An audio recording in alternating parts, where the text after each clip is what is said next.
This is the Limitless Leadership Lounge. We call it a tri-generational conversation for you, the emerging leader. I'm John Gehring, joined as always by Coach Jim Johnson and Dr. Anuma Kareem. Not with us today, but we wish her the best as she's finishing her stint over in Bangladesh, working on her platform Heroes for All and the school that she's built over there. In the meantime, Coach and I holding down the fort, and we've brought along a phenomenal guest today, a CEO and a founder of Work on Your Game Inc. Now, this guy's amazing. He's given 4 TED Talks, discipline, confidence, mental toughness, personal initiative. I don't know how he's accomplished this, but somehow he's also written 35 books. So he's a pretty busy guy, and we got a lot to talk about. Dre Baldwin, thank you so much for your time today on the Limitless Leadership Lounge.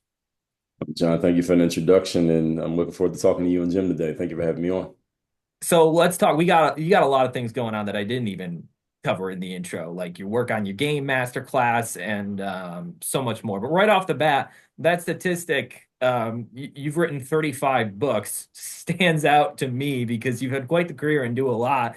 But 35 books, man, that's ridiculous. How do you have any time for anything else? Well, thank you. And how do I have time for anything else? Well, working quickly is one of the most important things. Having a system and a process for doing things so I can get a good amount done in a short period of time is the key. Can you delve into your system on writing books? Because I know, we talk to a lot of young leaders, and writing is a skill that obviously you've done very well with. Sure. So when it comes to writing a book, let's say I get the decision or I get the idea to write a book, or I'm starting with, let's say, just a concept that becomes a book. First thing is just documenting. So I'm really big on documentation. Almost everything I do, I get it documented first before I get into actually doing it. So I just use Google Docs. I'll come up with an idea. Let's just say I could be at the grocery store, come up with an idea for an article to write. I'll open up Google Docs. I'll make a new document, title it based on whatever the new idea is. Then I'll jot down maybe a sentence or two at the most that just reminds me of whatever the point is that I'm trying to make. Let's just say a worker at the grocery store just did a really good job. I'll just write that down to remind myself of what the point was. Then when it's time for me to sit down and write, I open up that document and I remember, oh yeah, that great employee at the grocery store. And then I can write out the whole article based on that. I just need one little thing to jog my memory. Now, if it's going to become a book, then all I do is just come up with the headers. So if I'm writing an article, all I need is just those 1 or 2 sentences. But if it's a book, then I may have 13 different things that I want to say about this concept. So let's just say I'm writing about mindset from athlete to sports. What are the 13 key things that people need to understand? So each one of those will be a different page in the document. Just use a page break. And then when it's time for me to write the book, I just go to each one of those headers and I just write out everything that I want to say under that heading, under that subject line.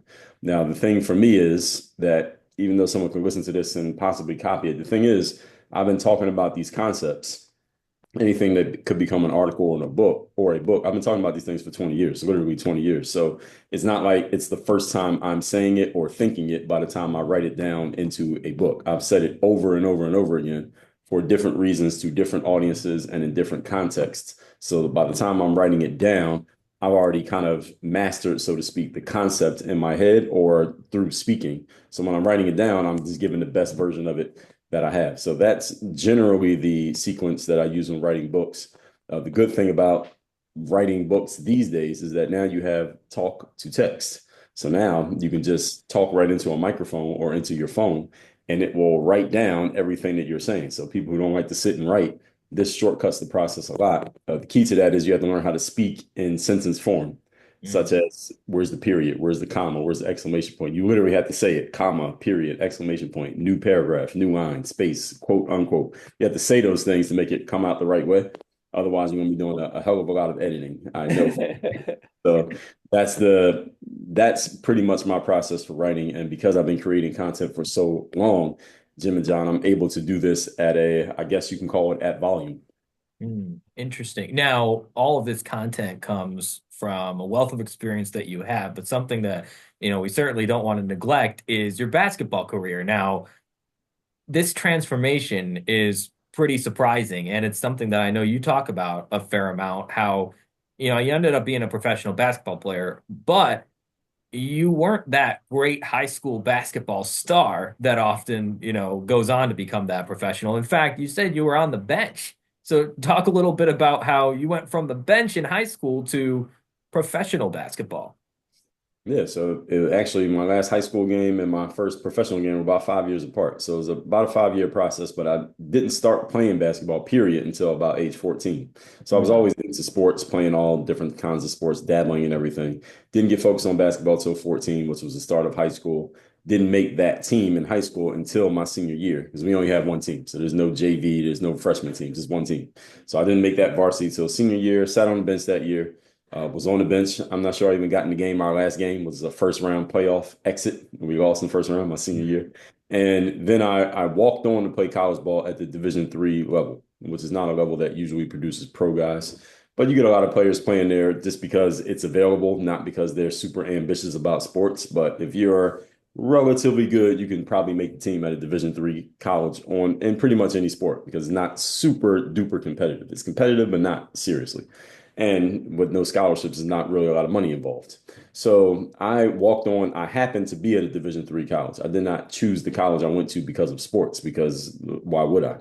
I just went to college and I happened to be at a school that was D3, walked on, played on the basketball team, and didn't set the world on fire, but I did play. I was finding myself getting better slowly at basketball because I guess you could call me a late bloomer because I started late. So I bloomed late. So I was still getting better during my college years, whereas most of my, let's say my high school teammates, they were as good as they were going to be when we graduated from high school. I was probably the worst I would ever be when I graduated from high school. I just needed to get more seasoning and game experience, which I got during my 4 years of college through the games and practices and pickup games and all of that stuff, recreational leagues. So getting out of college, even though I played, it's not like there were a bunch of pro teams knocking down my door or ringing my phone. Because again, I played at the Division III level. So even if I had been amazing, most Division III athletes are not professional prospects because we, first of all, don't have the pedigree. And in sports, your pedigree is a big deal.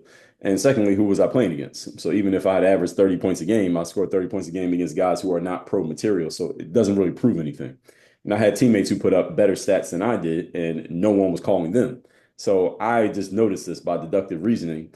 During my last year of college, I looked at my teammates, some guys who had graduated before me, players from our same conference who had been stars and they had scored a lot of points and conference MVPs and all of that, and teammates of mine who were putting up great stats that were better than mine. All of these people had better pedigrees than me from college stats. And I said, well, none of these guys are getting any calls either, even though their stats are better than me. So I realized that it doesn't matter what you do at this level. Nobody cares. At the pro level, they don't care.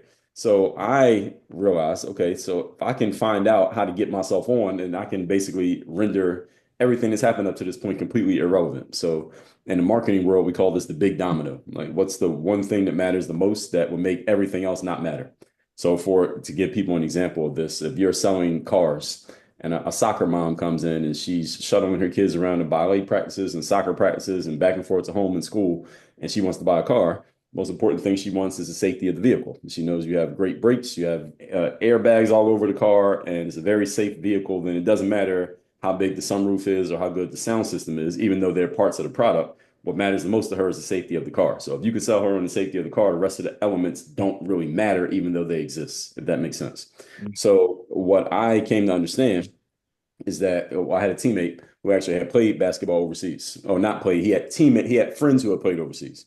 So he said, Dre, they had these events that are called exposure camps. If you can go, we can go to one of these because he had the same ambition as I did. We can go to one of these events. And if you play well at one of those events, this is how you can get looked at by scouts and teams and agents from all over the world. Because we both understood if we got out of here and were able to play pro coming out of this Division III college, it probably wouldn't be for the New York Knicks or the LA Lakers. It'd probably be overseas. So he knew about the exposure camp thing. I had never even heard of this thing. But it turns out an exposure camp is kind of like, for those who don't understand, it's like a job fair for athletes. It's a place you show up, instead of shaking hands and handing out resumes, you bring your sneakers, you bring your shorts, you play. And if you're any good, now you're on the radar. All right. And it really doesn't matter what you did in college. If you played well enough during those 2 days, then now you can, again, your college career doesn't really matter. All it cares is what they saw. So I said, this is my ticket right here. So I went to an exposure camp, played pretty well at that event. From that event, I got a good scouting report, which was important because I needed a validated third party saying this guy is pro material, which I got from my scouting report. And then you needed the footage because in the sports world, your resume is the footage, the game film. And I had now game film playing against pro level talent, as opposed to my college game film when I was playing against D3 level talent. So this footage was very important. I leveraged both of those into finding an agent. From that agent, the agent was basically the middleman. Again, those who don't know the sports world, agents are just the middleman between the jobs and the talent, just like in any other industry. And that agent helped me get my first job, which was in Kaunas, Lithuania, in the late summer of 2005. So I graduated college in 2004. My first professional basketball job was in 2005. So there's a lot of details in there that I'm skipping over, but just to give you the big picture, that's how I got into pro basketball.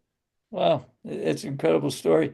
So, getting into the game late, and you know, I was a coach for 35 years in basketball, so I've seen a lot of highs and lows in the game as well. But tell me, in your process, because I know you talk about this, how would you help people in developing mental toughness? That's a great question. Well, the first thing I tell people, if you want to develop mental toughness, you got to go through tough things. You can't Mhm. develop mental toughness in a safe, easy environment. You have to go through something that is actually tough.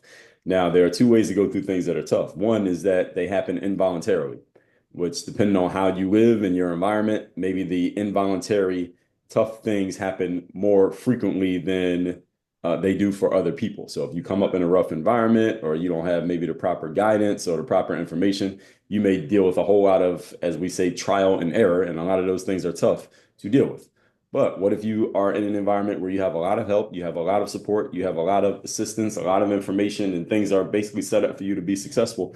You can still develop toughness. The thing is, you had to go through tough situations voluntarily. You had to do it on purpose. So this is what we call eustress. Eustress is EUSTRESS, real word, and it's all about, as opposed to distress, it's the positive kind of stress. It's the kind of stress that you sign up for on purpose, knowing that it's going to be hard, but you do it anyway because you believe it's going to make you better in the long run.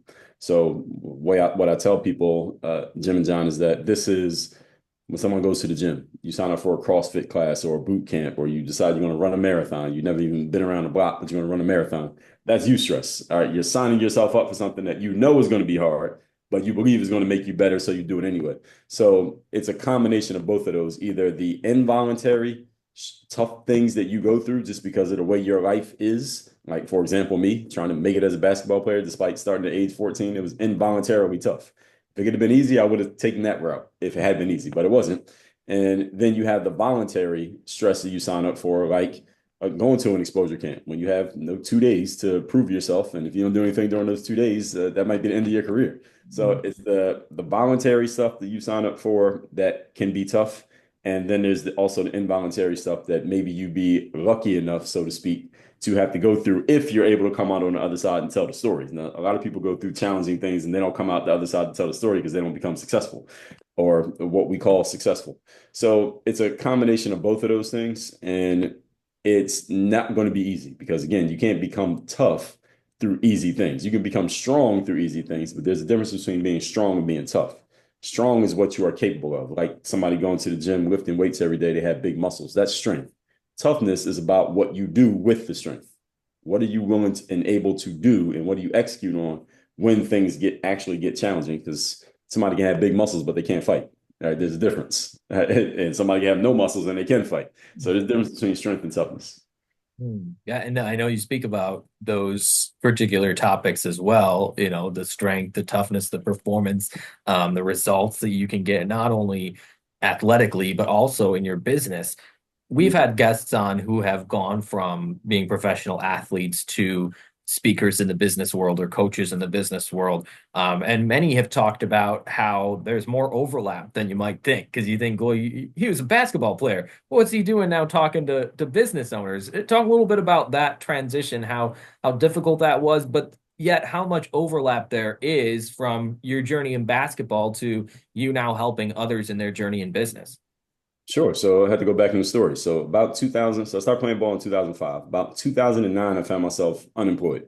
So if people don't understand the sports world, it's similar to, let's say, an actor or an actress that even though you may know about the Brad Pitts and the Scarlett Johanssons, most actors and actresses' careers are not like that. It's up and down. You have a job, you don't have a job. You're on a show, you're doing a movie, is over. Now, when's the next one? You don't know. And you're waiting for your agent to call. You're waiting for the phone to ring for that next job, and the phone's not ringing. So this is how you'll see, I mean, the proverbial story is the actor or actress working at Starbucks or waiting tables or bartending in between job opportunities. And it's the same thing in the sports world. Whereas nowadays, I guess they're driving Uber or working at a warehouse, UPS, filling up the truck. So I was in a situation where the phone was not ringing. I was waiting for my next job to come in.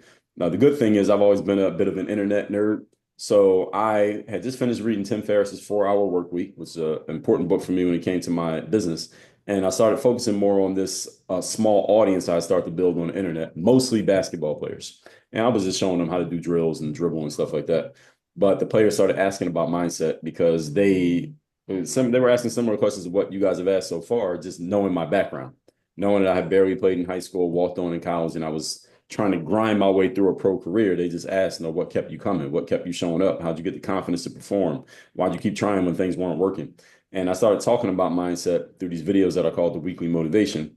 And when I started doing those videos, the athletes appreciated it, of course, but also people who didn't play basketball started finding me on YouTube because that's where the videos were. And they were saying, Dre, I don't play sports, but the way you break down mindset, this is applicable to me, and I don't even play a sport.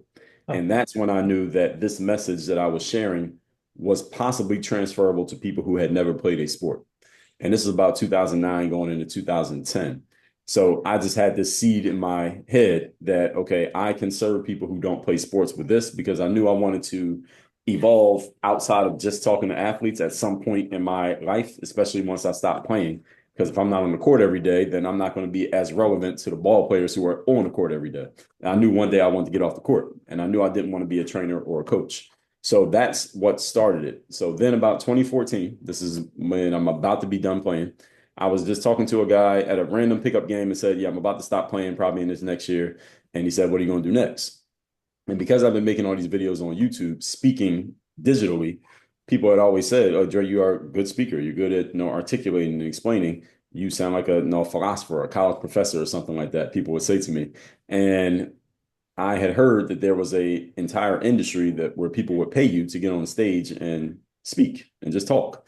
I didn't know that was a thing, but I had heard of it.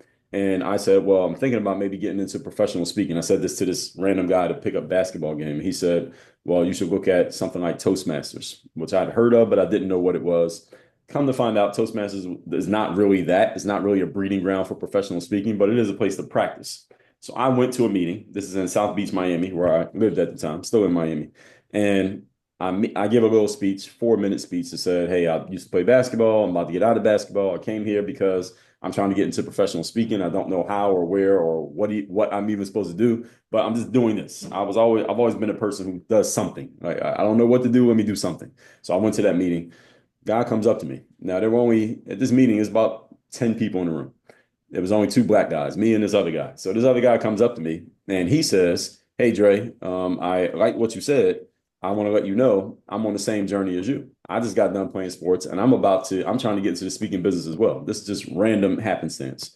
It turns out this guy played in the NFL and he told me his name. I actually recognized his name, but I didn't recognize his face because unlike basketball players, football players wear helmets. So I didn't know what he looked like. So I found out his name, I said, oh, I heard of that guy, but I didn't know what he looked like.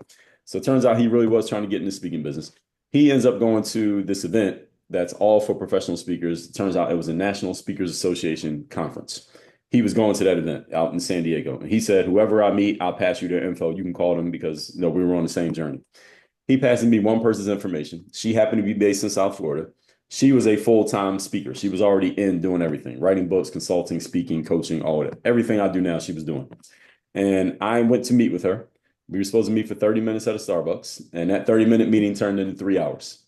Wow. And the reason the meeting was 3 hours is not because I dazzled her with my eloquence. No, I wasn't even talking. She was talking. But I was taking notes. I was basically a court stenographer. I was writing down every single thing that she said.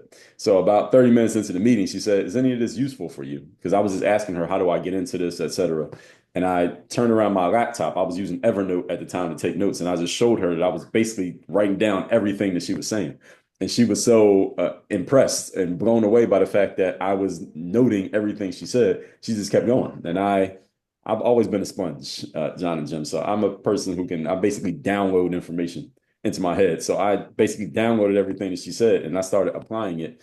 And that's kind of how I got my start. And what she told me in simple was that I think you can hear my son with some input there.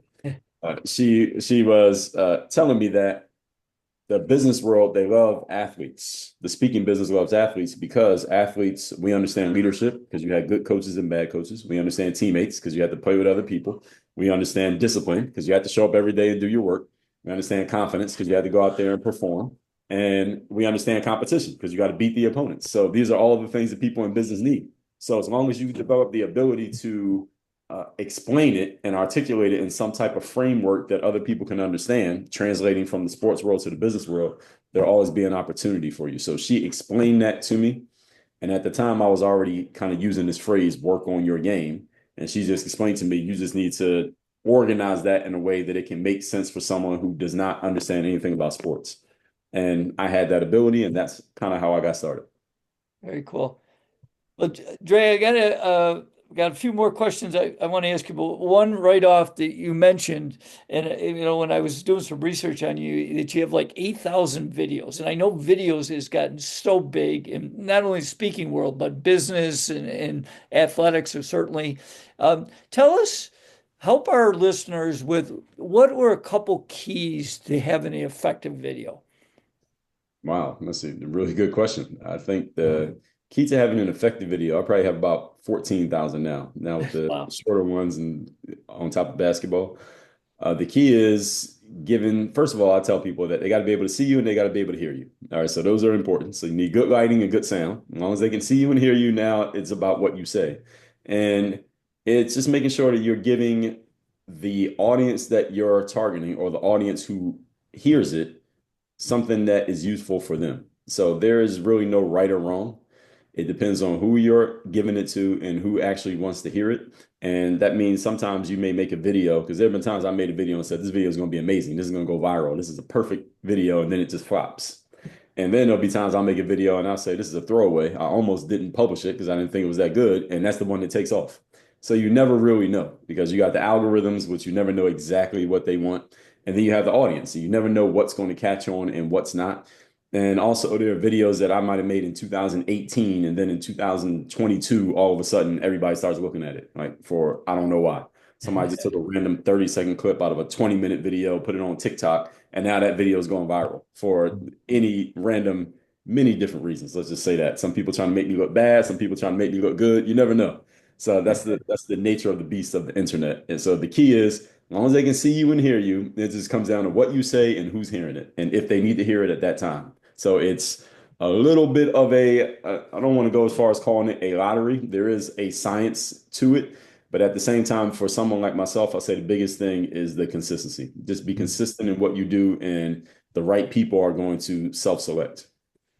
So if you can't know for sure if a video is going to blow up, if it's going to be successful at all, one thing you can do is be consistent and make as many as you can. Now with over 14,000, I mean, something based on the numbers game is bound to hit, right? And obviously it has. Yeah, So I think that's powerful. That's great advice. And also, I want to go back to that meeting, that 3 hour meeting that you had with that woman, that you absorbed so much from. What advice would you give when it comes to young and emerging leaders in any industry, certainly in speaking, but in any industry, when it comes to having a mentor and receiving advice from others like you did? How do you make the most of that relationship and actually apply what you learn?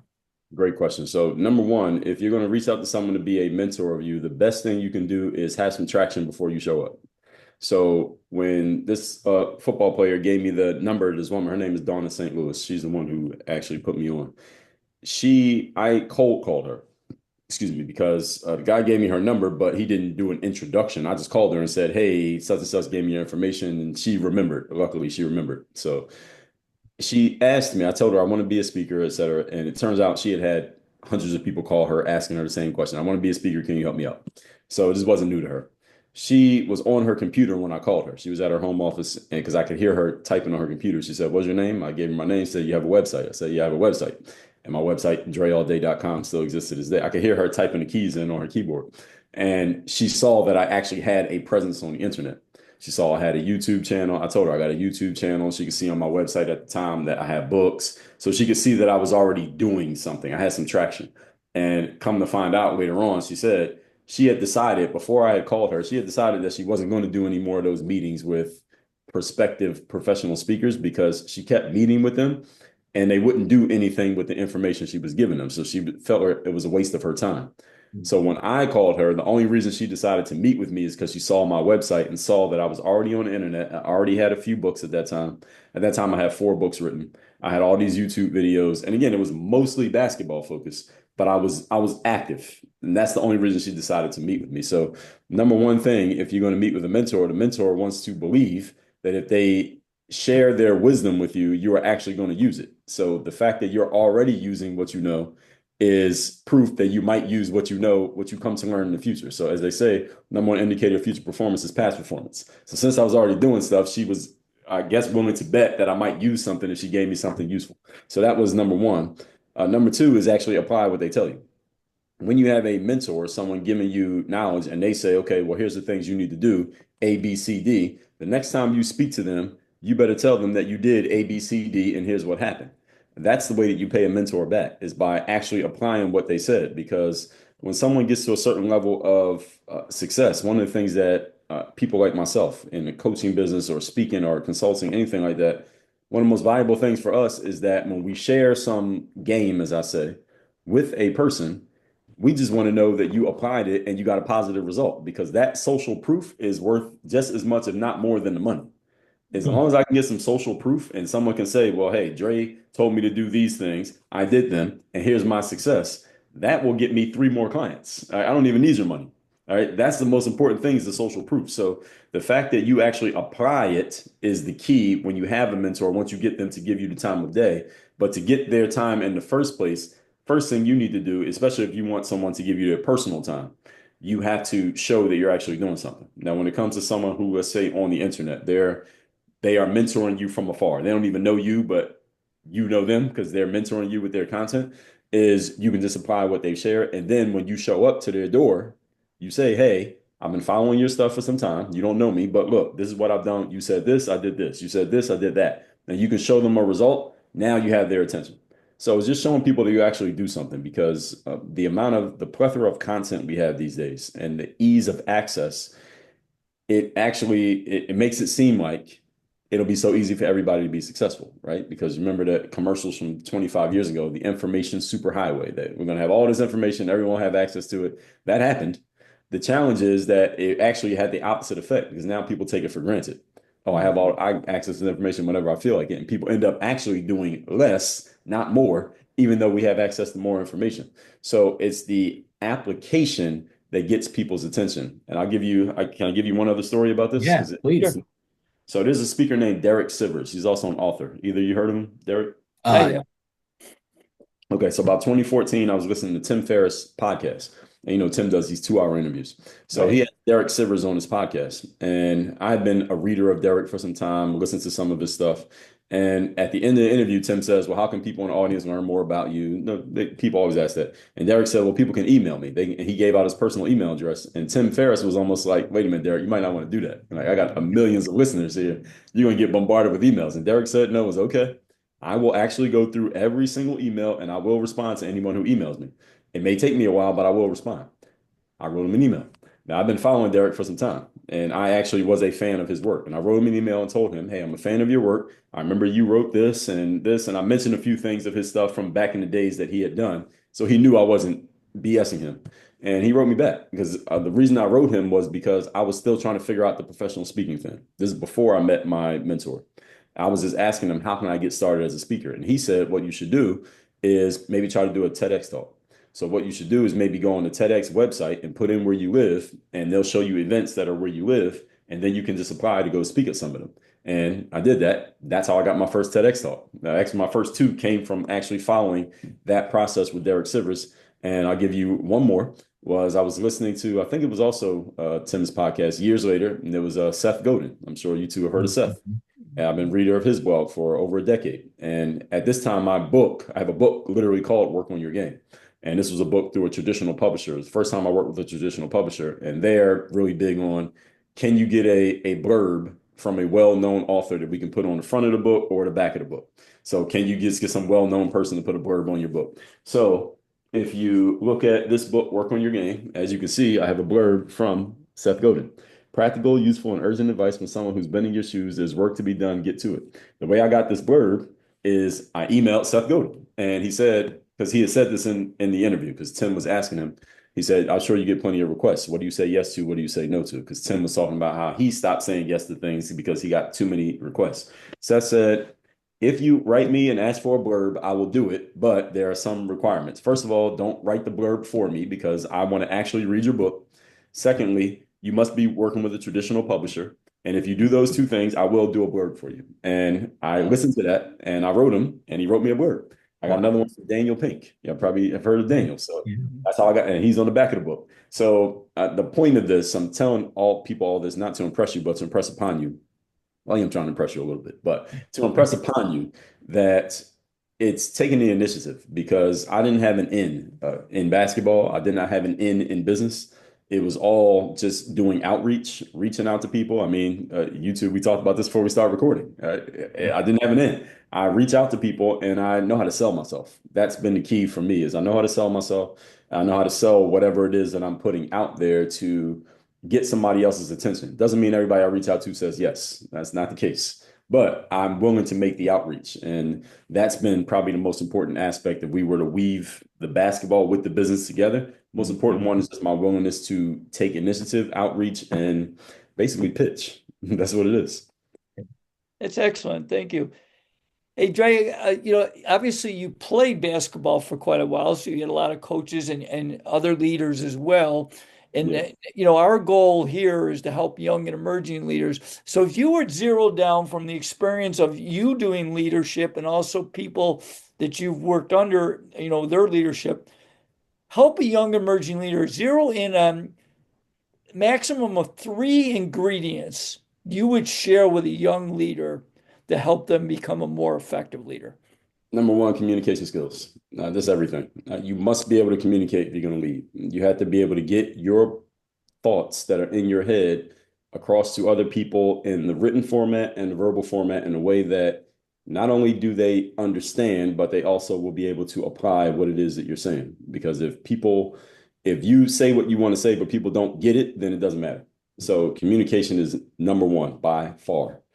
Number two is just your ability to influence and persuade. So it's one thing to communicate and people know what you said. It's another thing to get them to be influenced by what you said, meaning that they agree with it or they're willing to take the action you want them to take or willing to stop doing the thing you're trying to stop them from doing, whatever it is.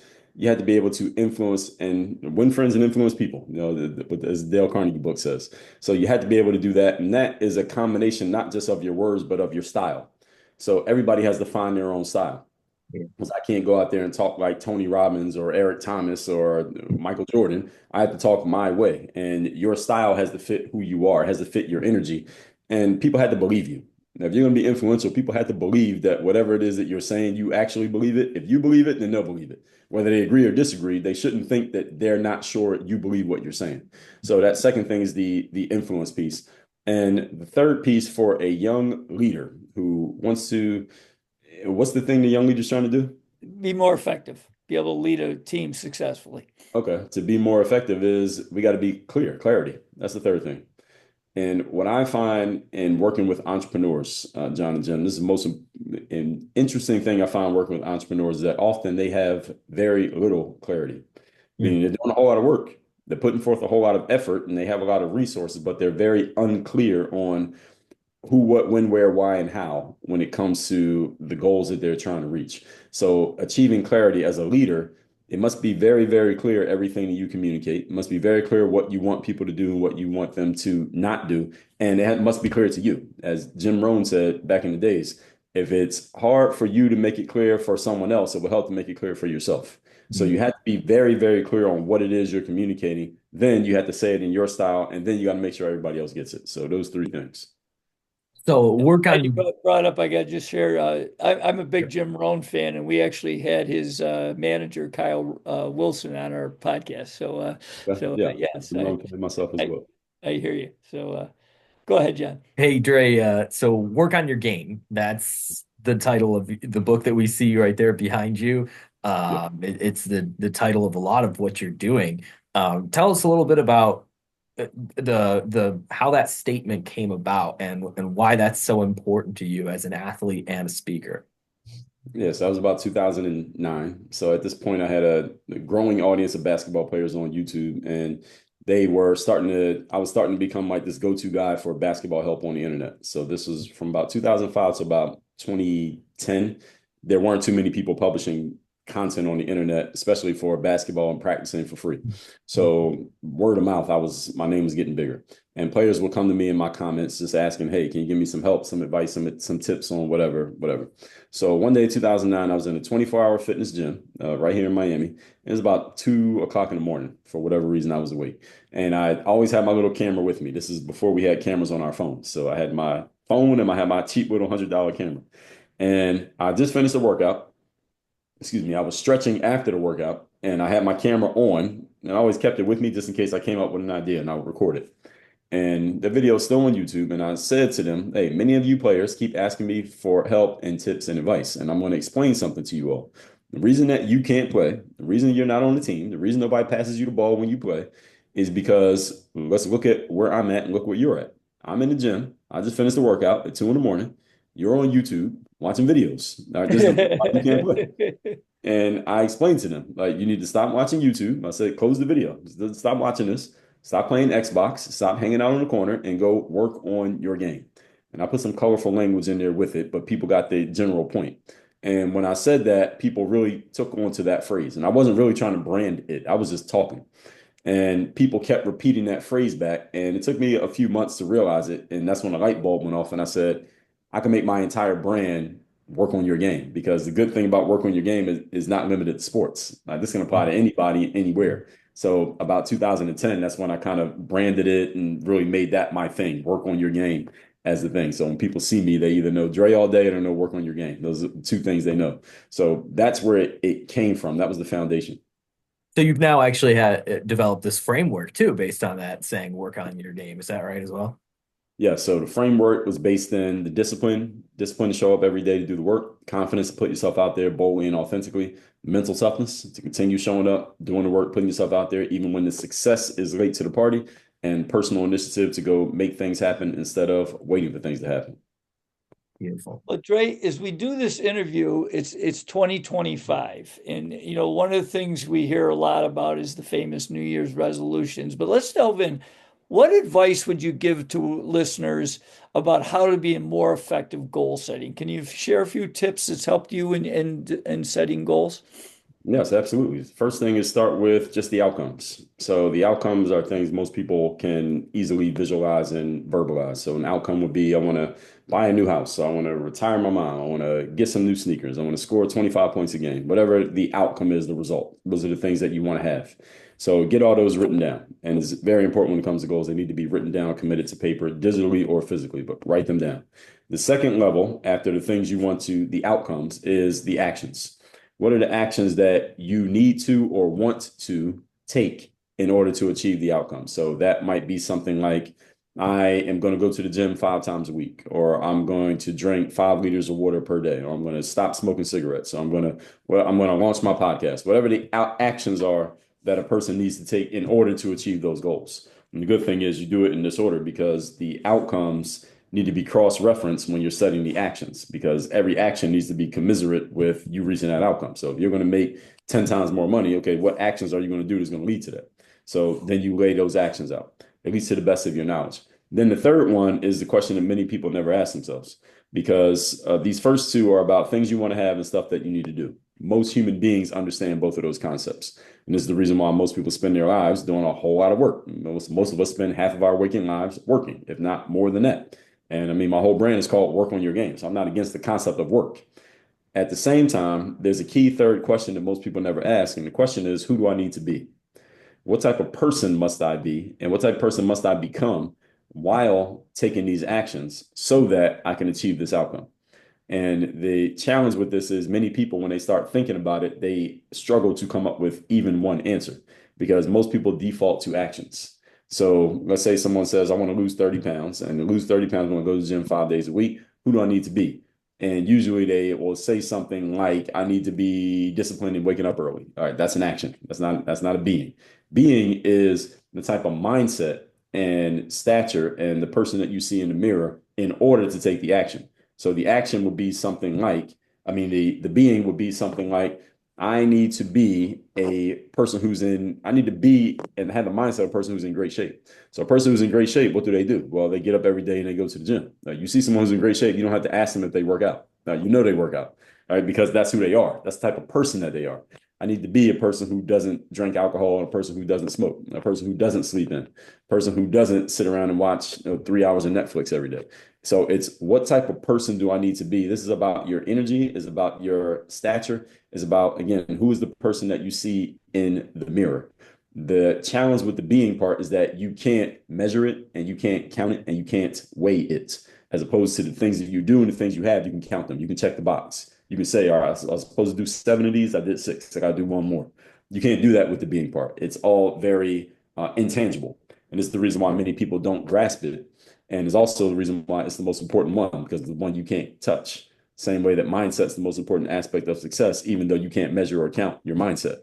But if someone's mind is not in the right space, you can give them all the resources, they'll still fail. So this is just the paradox of humanity, is that the most challenging part is the one that is relatively easiest, because it's just a way of thinking. It's not anything you actually have to do. There's nowhere you have to go to change who you are. But it takes time to change what's going on in the subconscious mind. And there's a whole process to program in the subconscious that many people don't understand, let alone can they execute on. This is the reason why many people find themselves coming up short of the things that they want in life, not because they can't do it, not because they don't have the information, but because they have an inaccurate formula of how to get there. And most people's inaccurate formula is, what do I need to do in order to achieve this outcome? And if they don't have the outcome, they just do more stuff. Don't have the outcome, do more stuff. And this is how people literally work themselves to death, because they never ask themselves the right question. They're operating off a 2-step formula when it's actually a 3-step formula. Wow. That's really interesting because coming from somebody like you, who has produced so much content and just put in a whole bunch of work, it goes to show that your formula is not one of, burning yourself out or working yourself to death. This is not what you're encouraging, yet you're still able to accomplish 35 books, more than 14,000 videos, 2,900 episodes of your daily masterclass, work on your game. There's a ton of content inspiration, I'm sure, that has to come to you to make all of this, and a lot of consistency, like you mentioned earlier. So for the content creator of any kind, writer, video producer, podcaster, whatever, who's listening or watching us, where do you get your inspiration and how do you keep that fresh day in, day out? That's a great question. So the where I get my inspiration from is anywhere and everywhere. So as I told you earlier in this conversation, I could be in a grocery store and something happens. It'll give me an idea. And the key is you got to write it down. The key is you gotta trust the short pencil to the long memory, as a businessman told me a long time ago. So that's why I write everything down. I come up with a good idea, I write it down because I know I'm not going to remember. And once I write it down, then my next step is whatever it is that happened that sparked the idea. And then how do I connect that to something that I talk about or something that I care about? The good thing about having a personal brand, I guess, and a brand that is based on who I am as a person is I'm not limited in terms of my topics. I can talk about anything I want to talk about as long as I can connect it to something that maybe people know me for. And many people know me for when I ask this, and this is a good point to go with this. When I ask people who are in my world, let's say our best customers, best clients, what is it about my approach or my stuff that you like, when you know there are other people who talk about these things too? I'm not the only one in the world. And the overwhelming answer is it's not, Dre, that you're the best on mindset, or you're the best teacher of entrepreneurs, or you're the best at helping people build sales funnels. Is none of those tangible things. It's, Dre, you're honest, you keep it real, you're straight to the point, you're no BS, you're no fluff. And the good thing about that being the answer is I can talk about anything. It doesn't matter what I'm talking about because the approach is the same. So I'm not sure you two are familiar with what's the guy's name? Benjamin Hardy and Dan Sullivan. You read they have a book called 10X is easier than 2X. They got several. They've written a bunch of books together. And one of the things that Ben Hardy talks about, he talks about unique ability. And unique ability is not this one thing you can do better than everybody in the world. So you think of something like Tiger Woods playing golf or Serena Williams playing tennis. They might be unique ability in that because they're the best in the world, but only one person can be the best. Nobody else can say golf is their unique ability because you're not better than Tiger, or tennis with Serena. But unique ability is not what you do, it's how you do it. So my unique ability is how I do things, is not what I'm doing. This is the reason why I was able to transition the same way, and the same approach that I had as a basketball player is the same approach that I have now as a business person, even though many of my business audience never saw me play basketball. And many people who were following me when I was doing basketball, depending on their age, when I transitioned into business, they stopped listening to me, but the material is still there. And I get a lot of people, I have coaching clients to this day who used to watch me when I was doing basketball videos back in 2010 because they were trying to be a basketball player. They were in high school then, now they're grown men with their own businesses, and they came back to me because they transitioned out of sports and they saw that I did. The approach is still the same. I just changed the subject. So the unique ability is just how you do what you do. So that's the most important thing. I forgot even what the question was that you asked me, but Oh yeah, no, the content inspiration. But that's something that's become part of your brand, though. Work on your game is the consistency. And that could be a unique ability too, is coming out with, a lot of podcasts are weekly or whatever it may be, but yeah, you can have I a add, can I add daily to that? masterclass. Yeah, can I add to that? Yeah, absolutely. Yes. Okay. So when it comes to the content inspiration, that I did want to answer that, is that I can get it from anything that happens. So I remember I went to a store to pick up some food, and I was not wearing a suit at this time. This is when I was in t-shirt and a white t-shirt and some shorts. And I asked, picking up food for such and such, and they said it's not ready. It's gonna be like 5 minutes. I said okay. And then it still wasn't ready a few minutes later, and she was like, "Are you from DoorDash?" She thought I was a DoorDash delivery driver, and I wasn't. And then it turned out I was a regular customer. They moved a little bit faster. They got my food ready, and I noticed it. And I said, "Oh, so if I was a DoorDash driver, you would drag your feet. But since I'm a regular customer, you're going to move with some speed." That told me something about that business, and I went and wrote an article about that. And it's just these little things. So my favorite author is a guy named Robert Greene. He wrote the 48 Laws of Power. And one of the things that Robert said, because he hasn't written, I've written more books than him, but his books are really thick. So all his words and all my words together are probably about the same amount. So one of the things that he says is, because people ask him, how do you come up with your books? And either you have read any Robert Greene, these books are 300, 400, 500 pages, and they're heavily researched. And he said everything is material. So when he wrote the 48 Laws of Power, he was writing that book. That was his first book. He was almost 40 years old. And the book was based on all his experiences he had had with people using power, having power used against them. But he took everything that happened in his life up to that point and put it into that book. And what he was explaining was that everything that happens to you can be useful if you pay attention and figure out a way to use it. So we call that being opportunistic. So when it comes to content, I'm a very opportunistic individual. Anything that happens, I can find a way to use it if I decide to.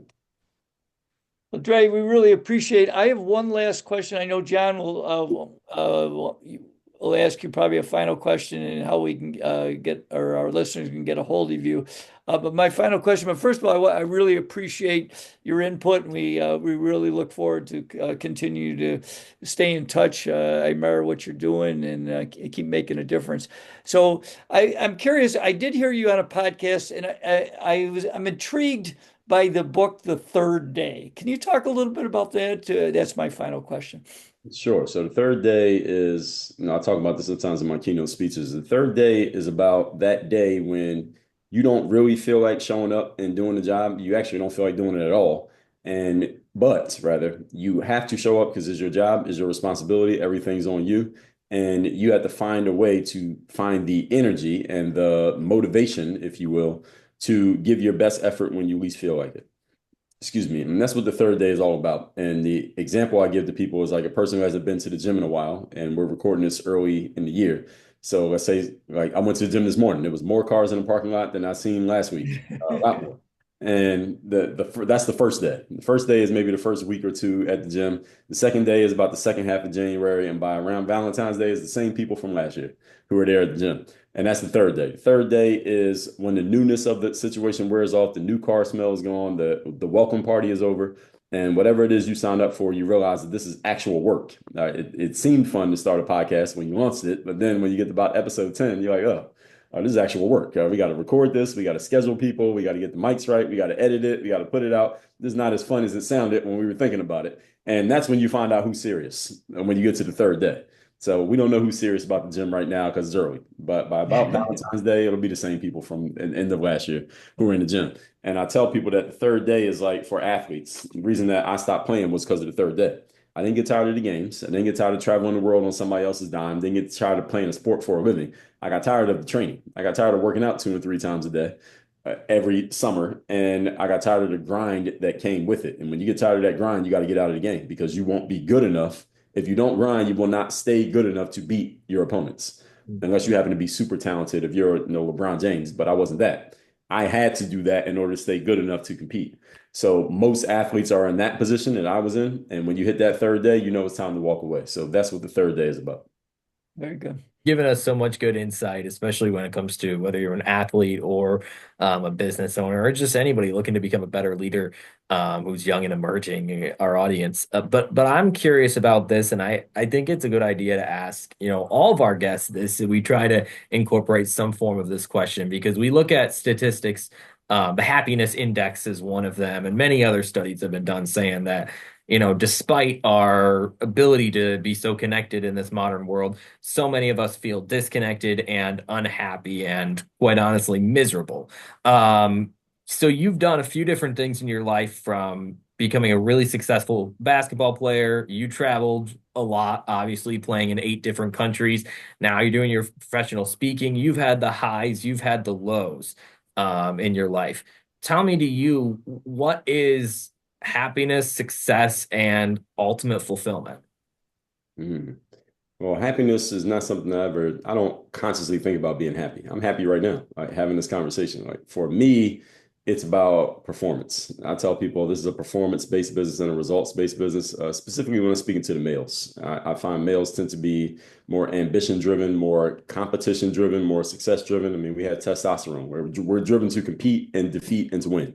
And that's the way that I'm wired. So I don't even think about being happy, but I'm happy when I'm able to go out there, perform, produce, make results happen. My son was just looking at my son's 2 years old, so he was looking at my medals. I got a little hanging stand of medals that I won because I run in like 10K races, so I got a bunch of them collected over there. He's always asking, "Where's this one from? Where's this one from?" I said, "Well, that's from winning. That's from beating people. That's how I got. That's how I got that medal." So, and even in sports, I started playing sports late, so I didn't collect a lot of trophies as a basketball player because I started playing late. Usually, you get all the trophies when you're 8 years old, but I wasn't playing. So as a business person, these books are my trophies. Right? There's a reason why they're behind me like this. Right? These are my trophies. It's the same way a hunter puts the head of the bear up on the wall. All right, it's the exact same thing. So for me, it's about just going out there and performing. And success, I think each person defines their own success. And Earl Nightingale says success is the pursuit of a worthy ideal. It's knowing what you want and you're actually going after it. You're in the process of trying to get it. And I think it was one of Michael Jordan's coaches who said, I think it was Tex Winter. He said, "You're a success only while you're pursuing it, but as soon as you get the trophy, you're not a success anymore. Now you got to set another goal, and you become a success when you start going after it. But while you're celebrating, you're not a success because you already reached the goal. Now you got to set the next one." So for me, it's just about the drive and the ambition. That's the way that I'm wired. And overall, it's just getting the most out of yourself and being the best that you can be based on your assessment of your own potential. So good. And that's something that you embody in your daily work. There's so many things, so many ways you can get more of Dre if you're interested, dreallday.com. Just look up work on your game. I think that would be one great way to do it. You'll find the book, you'll find the masterclass, you'll find the framework, but also there's so many other books that you have, Dre. Is there another that you'd recommend somebody who's just starting out right away look up and learn more about? Well, if I name them all, they'll forget all of them. So let's go with the Sure. third day. So The third. thirddaybook.com. You can people can get a free copy of that book. You go to thirddaybook.com. We'll give you a free paperback copy. We'll mail it to you. All we ask is that you cover the shipping. And that's anywhere in the United States, anywhere in the world, as a matter of fact. Third is all spelled out. Thirddaybook.com. And all that down in the show notes as well. And Dre, any way that someone can connect with you or learn more about your work?